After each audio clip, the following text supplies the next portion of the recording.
একবারে কাননে গিয়ে দেখে আয় আমার প্রাণনাথ বুঝি সুখে নাই। আমার প্রাণনাথের জন্য আমার প্রাণে কেমন করছে তুলসী। তুলসী বললে রাধে তুই রইলি ঘরে, তোর প্রাণনাথ রইল বলে, তুই কেমন করে জানা রে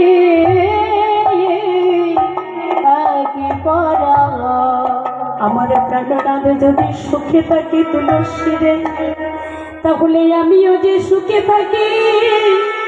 আমার প্রাণনাথ যদি দুঃখে থাকে আমিও দুঃখে থাকি।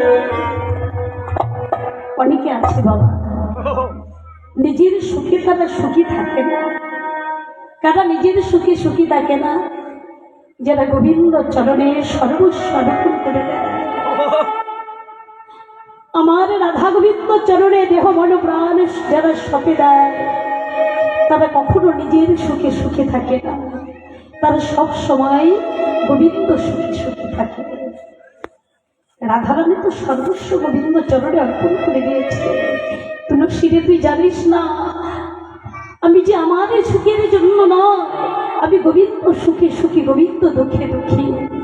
আমার গোবিন্দ যদি সুখে থাকে আমিও সুখে থাকি, আমার গোবিন্দ যদি দুঃখে থাকে আমিও দুঃখে থাকি।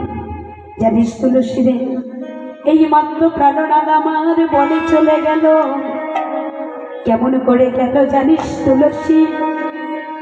প্রাণে বল্লভ গোবিন্দ আমার সকালে ওরে গো ধন লইয়া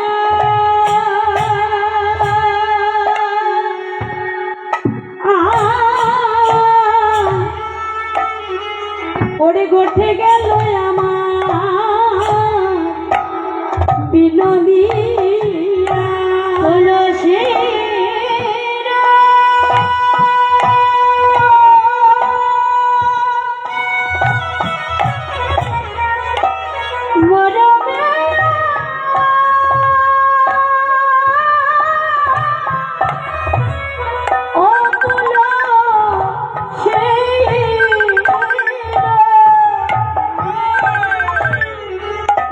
সকালে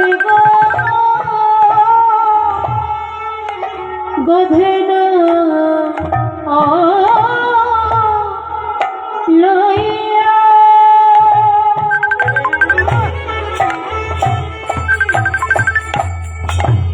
ও গোঠে গেল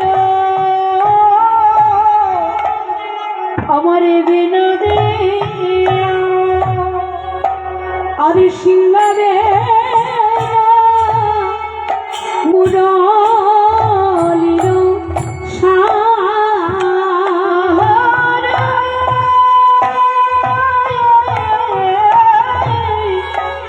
আরে শিবন মুরলির সারা।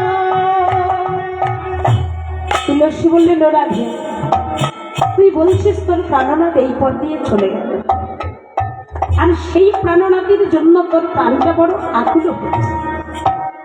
যে মানুষটার জন্য তুই এতই পাগল, কি গো, যে মানুষটার জন্য তুই এতই পাগল সেই মানুষটি এখনই এই পথ দিয়ে চলে গেল, তাহলে কেন তোর প্রাণনাথের বদল দেখলি না? রাধারানী বললেন কেমন করে দেখব তুলসী রে, ছিল গুরুজন আঙ্গিনাতে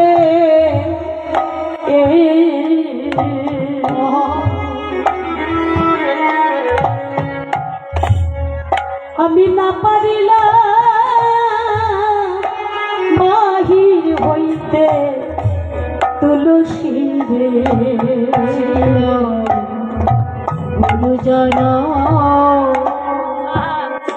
আঙ্গিনা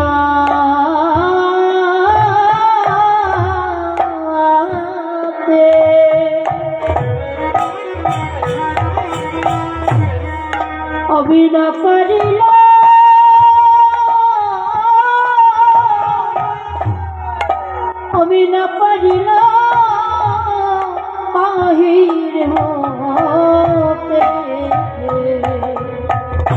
আমি না হেরিলাম বধুর সচাদ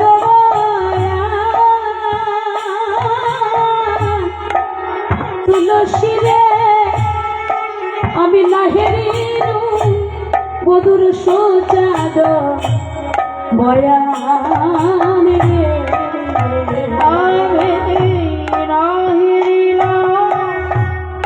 সোজাদ তুলসী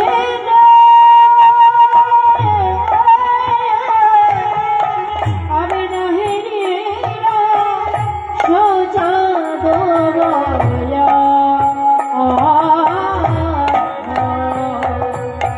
বধুর বদন দেখে আমার আর হলো না রে বধুর বদনে দেখা হলো না রে তুলসী বধুর বদন দেখা হলো না রে